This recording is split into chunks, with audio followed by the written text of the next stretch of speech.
কি হলো, কাঁদছেন কেন? সেটা আপনার জানার দরকার নাই। একটা কথা বলুন তো, আপনি কোথা থেকে এসেছেন আর আপনি যাবেন কোথায়? জানি না এখন আমি কোথায় যাব। হ্যালো, তুমি আমার ফোন ধরছো না কেন? সেই ভোর থেকে ফোন করেই যাচ্ছি। আমার ফোন সাইলেন্ট করা ছিল, বুঝতে পারিনি। আমি গেদে বর্ডার পার হয়ে ইন্ডিয়ায় চলে এসেছি। কি? তোমাকে এত কিছু তোরা সত্ত্বেও চলে এসেছো? তুমি এখন কোথায় আছো? এটা কোন জায়গা? কৃষ্ণনগর বাস স্ট্যান্ড লেখা আছে। এখন আমি কোন দিকে যাব? দেখো, আমাদের এই সম্পর্ক আমার ফ্যামিলি কখনোই মেনে নেবে না। তুমি বাংলাদেশে ফিরে যাও। কি?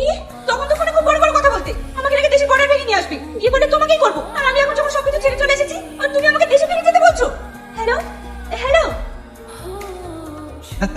এই সালে প্রেম ভালোবাসা এরকমই হয়, হাজার স্বপ্ন দেখে মাঝ পথে ছেড়ে চলে যায়। ঠিক আছে, তুমি অত টেনশন করো না, রফিনকে আমি খুঁজে দেবো। গাড়িতে ওঠো।